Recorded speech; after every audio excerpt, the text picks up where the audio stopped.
Deep Dish Duo. Pizza bread, one box, $9.99. Boy, is it good. Hey, let's get Jets. Fox 17 News is brought to you by Griffin's Hockey.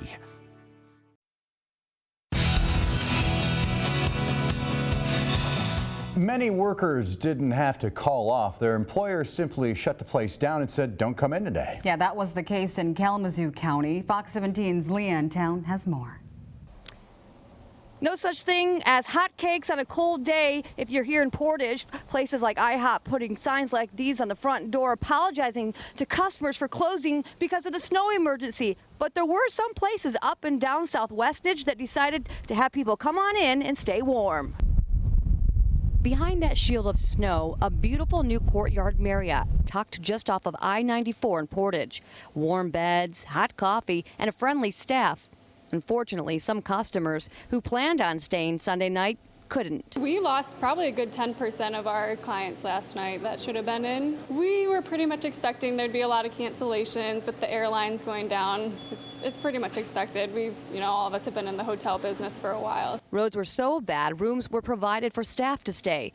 Across the street at IHOP, grabbing a stack of hotcakes Monday morning was out of the question. It, along with many other businesses up and down Westnedge, closed due to the snow emergency. However, the Crossroads encouraged shoppers to come on in. Then there's the guys at Campbell Auto Supply. Bad weather means big business. A mom and pop shop that considers themselves a small fish in a big pond. Big frozen pond in this case. Usually it's like a day like today is snow plows, batteries, alternators, wipers, which we install wipers for people.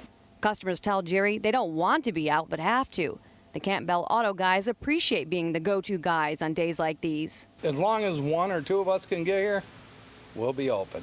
IHOP is encouraging its customers to come back in on Tuesday morning at 6 a.m. In Portage, Leanne Town, Fox 17 News.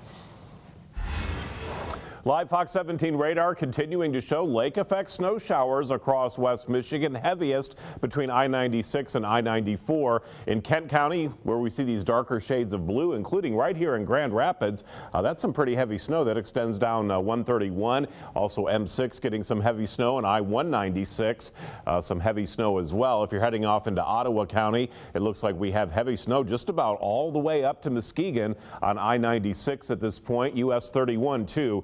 Some heavy snow all the way down to Holland. As we head into Allegan County, you can see the darker shades of blue here too, representing some heavier snow. Now, in terms of additional accumulation overnight tonight, looks like 1 to 3 inches on average, but there's a lot of wind out there, and with these temperatures, the salt's not working very well, so it's a good night just to stay at home and watch Fox 17. -2 right now in Hopkins. It's 5 below in Hastings right now. Off to the south, we're looking at even colder temperatures. No influence from Lake Michigan here. It's 14 below in Mendon and Fulton. We're at 16 below on the thermometer in Coldwater. Your wind chill's currently 40 degrees below zero. Here in the metro area, we're back up to 0 in Grand Rapids right now. It's 3 below though in Hudsonville, -2 in Marne, and it's 6 below in Belding. Newaygo County well below 0, and along the lakeshore even some below 0 temperatures, except for Muskegon. Your current temperature is 0. Look how cold it is across just about the entire Midwest at this point. While we're at 0 here, it's 12 below at Chicago. They had a record low this morning of 16 below and only hit 2 below for the high today. Even into the deep south, Louisville, Kentucky 0 right now. Charleston, West Virginia 4 above, and even into Tennessee we're seeing temperatures at or above 0. So this cold air is just about everywhere in the eastern half of the country. Other than that, though, we're not seeing any big storms out there. We do have some lake effect snow showers, of course, here in West Michigan, but other than that, the big story is the temperature and the wind chills, and you can see temperatures overnight tonight, especially along and south of I-94, very, very cold. Some areas down there will hit 20 below 0. Here in Grand Rapids, around 8 below 0 for the overnight low. Not much recovery tomorrow. This is first thing in the morning, and down to the south, some areas getting close to 20 below 0. We'll be back into the single digits for highs tomorrow,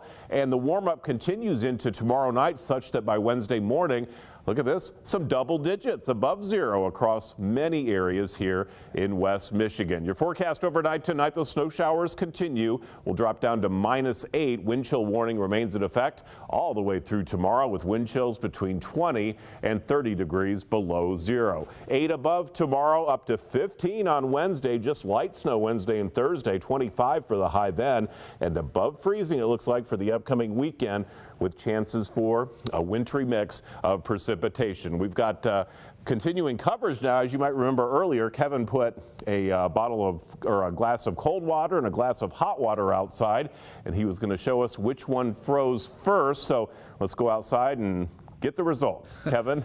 Thank you, Rick. This is everything but. And it's something that people have been talking about for years, everybody. Which one froze first? In our experiment here at Fox 17, it was this one. It started to develop a freeze or a skin of ice 15 minutes out. This is the cold water. That seems normal, but I can tell you there was a gentleman back in the 1960s by the name of Pemba who did several experiments who said hot water and actually proved that the hot water will freeze first in many different scenarios. But it involves the container size and the shape of the container, the water vapor, the dissolved gas, conduction, convection, a lot of other things that are probably very technical that you can find out more about if you go to fox17online.com, because I have a story posted there. A lot of people love to throw hot water into the air, especially when it's this cold. I've got a spray bottle. I'm just going to spray some of that. Watch that. We're seeing that's hot water that's coming out there. Some of that's vaporizing. Some of it's crystallizing. You can have some fun with the kids by throwing that into the air and watching that. And if you have small kids that like to play with bubbles, get out of the wind, have them release a bubble, because it will freeze instantaneously and then fall to the ground. So you can have some fun in this weather, but dress accordingly because it's very cold out here. Outside the back door of the station here at Fox 17, I'm meteorologist Kevin Craig. Christian Janice. All right, sum it up. Bang for cats and blow bubbles in the ice. I was just going to say that. What you don't don't forget to bang for cats tonight, Steve, on the way home. You don't want to play football in this weather. No, well, I'll tell you what, sometimes it's a luxury if you're a Lions fan to have the dome there, if only we could have a playoff game in that situation. Forecast is calling for things to heat up, though, in the Detroit Lions head coaching search, but we'll explain why yesterday's playoff action in the NFL, see what I did there, could put the brakes on that search just as it gets rolling. Jake's getting sent to Grandma's house. On 2.5 Men. Coming up next on Fox 17. When it comes to knowing what's happening on your schedule, we've got more news than anyone else. When you want an accurate forecast for your neighborhood, we're from here. We know this weather. When it comes